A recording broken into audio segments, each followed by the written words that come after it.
Hello everyone. Today I'm going to share my results with you on this topic, Internet Addiction and Life Satisfaction of 31 Nations, a multinational analysis. Before I present you with the meta-analytic data, I'm going to provide you with some background of this study. We all know that the Internet has become a necessity in people's daily lives, and no one can live without the computers, the Internet, etc. nowadays. In the cyber age, that's why Internet addiction has emerged as a new social problem. And what is this problem, Internet addiction? This is an impulse control problem characterized by an inability to inhibit Internet use, and also the user's problematic use that has exerted an adverse impact on major life domains of the users. For example, it interrupts their relationships with their family members, colleagues, etc. And also it leads to a negative impact on their work and studies. But this problem, because it is new, it is currently not included in DSM-5. But it is still generally regarded as a disorder of concern because it is related to neural abnormalities and also cognitive dysfunctions. And it is also comorbid with mental disorders such as ADHD and depression. Why is a new study needed? Because in recent years, a lot of individual studies has been conducted, but it is unclear how prevalent the Internet addiction is around the globe. Because the international estimates of the Internet addiction has varied vastly. Some countries reveal that this is a serious problem, but others think that the prevalence rate is quite low for their countries, so that this is not a concern. So we want to explore whether there is universality or cross-national variation that exists for the prevalence rate of Internet addiction around the globe. That's why we think that meta-analysis is the best way to explore this problem, and that's why we performed a meta-analysis with two underlying aims. The first one is to establish a more precise estimate of the overall prevalence rate of Internet addiction. And the second aim is to identify some national indexes that help to explain the heterogeneity in the prevalence rates across different nations.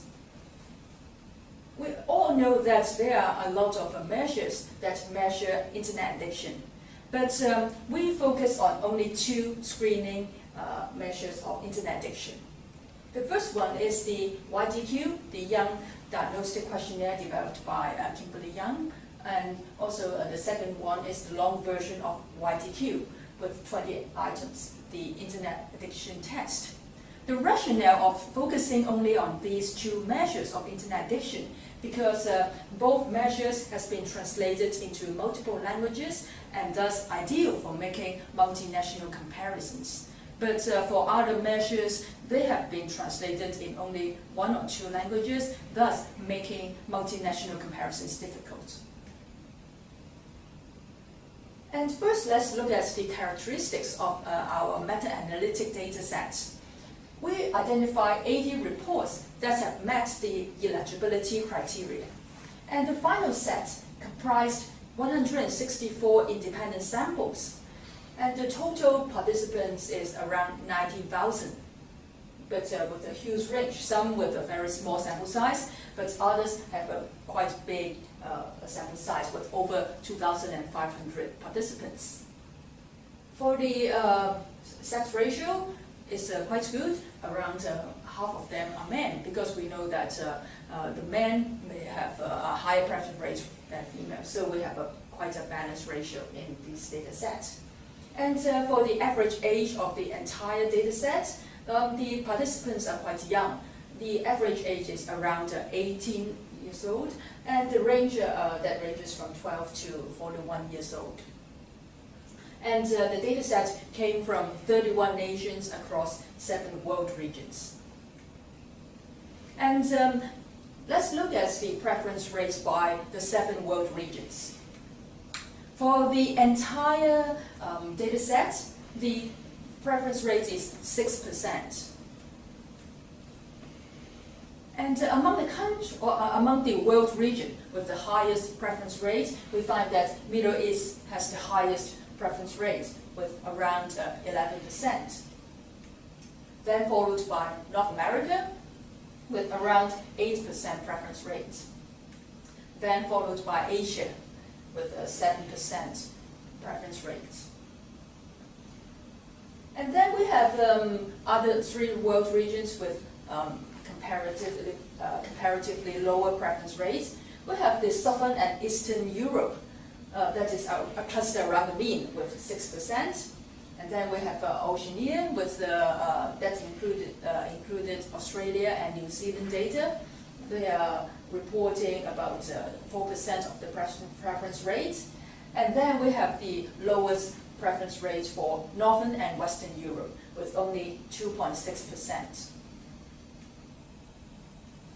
And then we try to identify some national indexes that explain the cross-national variability in the data set. And we find that the life satisfaction index of that nation has a negative relationship with internet addiction preference rate. And also we find 3 specific indexes that reflected the quality of environmental conditions.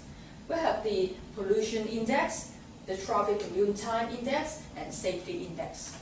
So to summarize it, we find that the countries whose citizens are less satisfied with life, their preference rate of internet addiction is higher. The same thing, if the citizens, they perceived higher pollution with more traffic time, commitment time, and also less safe, they are having a higher preference rate in that country. So this is a summary of the present results. We find that the global preference rate of internet addiction is around 6%. And comparing to another addiction, that is the pathological gambling, the internet addiction preference rate is 3-fold higher than that of the gambling. That usually ranges only from 0 to 2%. And we find that for countries having a higher preference rate of internet addiction, their citizens tend to perceive less or lower levels of life satisfaction, and also they perceived a greater overall pollution, primarily the air pollution. And also, they also perceived having longer traffic commute time consumption. So our results may have some practical implications for policymakers. And we identified that there are positive links between the preference rate of internet addiction with traffic commute time consumption and pollution, especially air pollution. And we hope that there are public policies that aim to reduce the environmental stress. For example, by increasing the efficiency of transportation networks and also to install straighter pollution controls. And also, according to social engineering theory, we hope that the government can do more to improve the quality of environmental conditions. That is so as to encourage the citizens to engage more in more outdoor activities, while at the same time spend less time on the internet. That reduces the susceptibility to internet addiction.